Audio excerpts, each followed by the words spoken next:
আপনারা দেখেছেন হয়তো আজকে সারাদিন আমরা একটা সারপ্রাইজিংলি পজিটিভ সাড়া পেয়েছি। মানে আমরা সাড়া পাবো হয়তো একটু আজ করতে পারছিলাম, বাট এই ধরনের সাড়া পাবো বুঝতে পারিনি। এবং এগেন আমি মানে অর্গানাইজারদের পক্ষ থেকে ক্ষমা চেয়ে নিচ্ছি যে যদি আজকে কারো এই মানে এত মানুষ একসাথে আসার কারণে সবাইকে আমরা ইকুয়াল লেভেলে ট্রিটমেন্ট দিতে পারিনি হয়তো। যাদেরকে পারিনি তারা যদি কোনো ধরনের অসুবিধার সম্মুখীন হয়ে থাকে সেই জন্য আমরা খুবই দুঃখিত।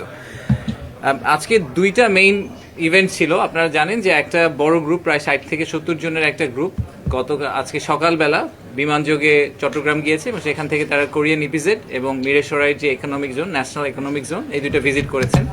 তো এখানে আমাদের বিভিন্ন দেশ থেকে আসলে বিদেশিরা গিয়েছেন, চায়না থেকে, নেদারল্যান্ডস থেকে, অস্ট্রেলিয়া, ইন্ডিয়া, বেশ কয়েকটা দেশের আমাদের ফরেনার গেস্ট ছিলেন যারা গিয়েছেন।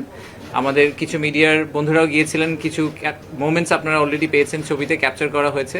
তো ওনাদেরকে আমরা অ্যাকচুয়ালি ফুল ফ্রি উইল দিয়েছিলাম যে ওনারা যে কোনো কিছু ঘুরে দেখতে পারেন, যে কোনো প্রশ্ন থাকলে ওনারা জিজ্ঞেস করতে পারেন। ওগুলো জিজ্ঞেস করেছেন, আমাদের কর্মকর্তারা ছিলেন, সেগুলোতে ওনারা সেই প্রশ্নগুলো ওনারা আনসার করার চেষ্টা করেছেন। একটা খুবই ফুল পিকচার দেওয়ার চেষ্টা করেছেন। ওখানে আমরা ভবিষ্যতে কি কি ইনিশিয়েটিভ নিতে যাচ্ছি, হসপিটাল বলি, ইউনিভার্সিটি বলি, অ্যাকোমোডেশনের কথা বলি, যা যা ধরনের আমাদের লং টার্ম যে প্ল্যানটা, যে ভিশনটা, সেটাও আমরা শেয়ার করেছি।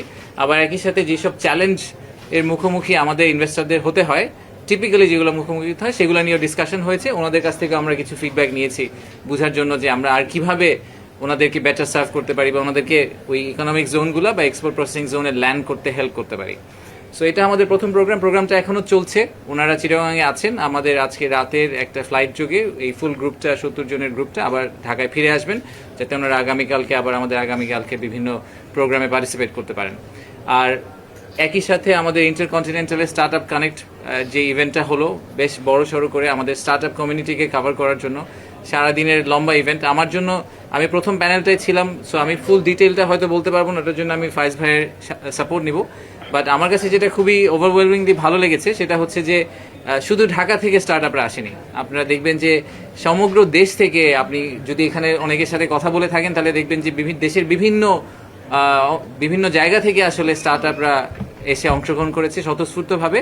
সেটা আমাদের জন্য একটা বড় পাওয়া। প্রায় 1500-র বেশি উদ্যোক্তাদেরকে আজকে আমরা এখানে পেয়েছি এবং প্রায়, if I understand it right, প্রায় 25টার চেয়েও বড়, বেশ বিদেশি গ্লোবাল বড় বড় ভেঞ্চার ক্যাপিটাল ছিলেন, তাদেরকে অনেকে আজকে পিচ করার সুযোগ পেয়েছেন। একই সাথে অনেকগুলো প্যানেল হয়েছে যেখানে খুবই ইন্টারঅ্যাক্টিভ একটা ডিসকাশন হয়েছে। সেখান থেকে বোঝার চেষ্টা করা হয়েছে আর কি করলে সরকার এবং আমাদের যে স্টার্ট আপ কমিটি আছে তারা একসাথে কোলাবোরেট করে কাজ করতে পারে।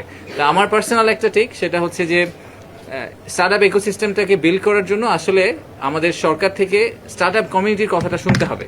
আমরা সবসময় একটা ওই যে ওয়ান ওয়ে কমিউনিকেশনের দিকে চিন্তা করি যে আমরা বুঝতে পারছি যে কী করতে হবে। আসলে সত্যি কথা যে স্টার্ট আপে স্পেসে যারা কাজ করেন তারা আমাদের চেয়ে অনেক বেটার জানেন, অনেক বেটার বুঝেন। সেটা বিদেশি বিনিয়োগকারীদের কথাই বলি, আর আমরা আমাদের লোকাল যারা উদ্যোক্তা আছেন তাদের কথাই বলি। এনারা সবাই আসলে এই ইকোসিস্টেমে অনেক বেশি ইন্টিগ্রেটেড। তো ওনাদের ইন্টিগ্রেটেড ফর্মটার সাথে আমাদেরকে ওনাদের সাথে পার্টনার করতে হবে। তো সেটা আমার পার্সোনাল টেক। বাট আমি একটু ফাইজ ভাইকে বলবো যে আজকে সারাদিনের প্রোগ্রামটা যদি আরেকটু ডিটেলে আপনি বা কোনো ধরনের ডিসিশন হয়ে থাকলে বা ডিক্লারেশন হয়ে থাকলে সেটা যদি একটু শেয়ার করেন। Thank you.